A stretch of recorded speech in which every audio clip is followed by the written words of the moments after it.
আপনাদের আজকে এমন একটা ঘটনা বলবো, সেটা আমারই নিজেরই ঘটনা। তো আমি গেছিলাম আমার দাদি শাশুড়ির বাপের বাড়ি বেড়াইতে। তো ওইখানে আমার ভাই প্রথম একটা বিয়ে করেছিল, সেইখানেই আমার দাদি শাশুড়ির বাপের বাড়ির পাশেই তার বাড়ি। তো আমরা আমার দাদি শাশুড়ির বাপের বাড়ি বেড়াইতে গেছি, ওইখানে নাস্তা করলাম, করে ঠরে তো ভাবলাম যে আমরা একটু ঘুরে আসি। তো আমি, আমার ছোটো ননদ, আমার মেয়ে, আমরা গেছিলাম ঘুরতে যাওয়ার পর ওই পাশে আমার একটা খালা বাড়িও আছে। তো খালার বাসা থেকে বেরো হওয়ার পরে আমার ভাইয়ের আগের বউয়ের সাথে দেখা। তো সে দেখা হওয়ার পর তার সাথে আমার ভাইয়ের ছাড়াছাড়ি হয়ে গেছে। আমার ভাই কিছু করতো না, তাকে কিছু দিতে পারতো না, সেজন্য সে আমার ভাইকে ছেড়ে দিয়ে অন্য এক জায়গায় বিয়ে করেছে।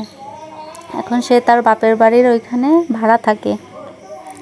তো আমাকে দেখতে পেয়ে সে দাঁড়িয়ে পড়ল। তারপর আমাকে ধরে সে যেখানে থাকে ওই ঘরে নিয়ে গেল।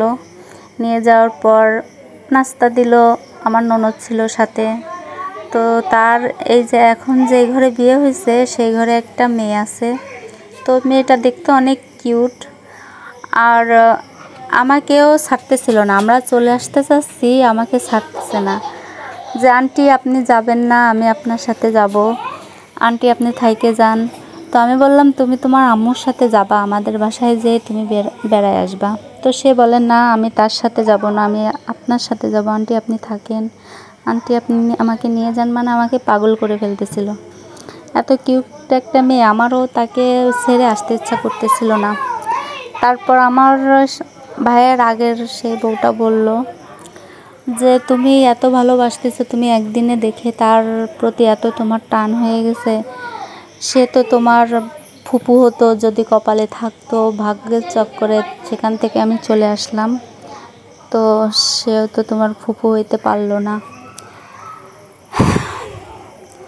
তারপর তাকে অনেক বোঝাই, ছোট বাচ্চা বোঝেনি তো, বায়না করতেই থাকে।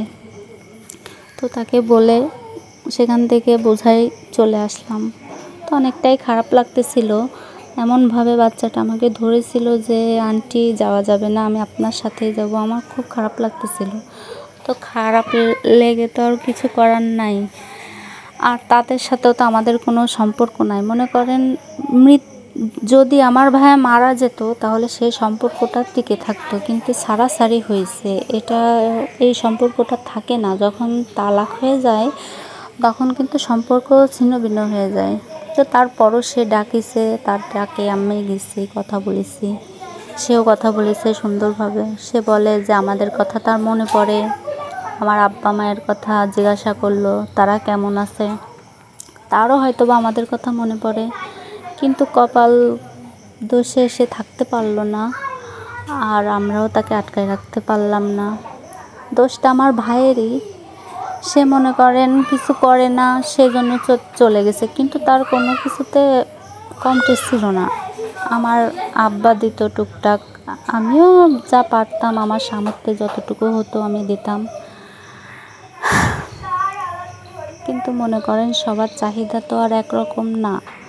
হ্যাঁ, এখন সে যেখানে আছে সে খুব ভালো আছে, খুব সুখেই আছে। দোয়া করি সে ভালো থাকুক, সুখে থাকুক, এটাই কামনা করি। আপনারাও আমার ভাইয়ের জন্য দোয়া করবেন। আমার ভাইও নতুন করে বিয়ে করেছে, কারণ বিয়ে তো অবশ্যই করতে হবে।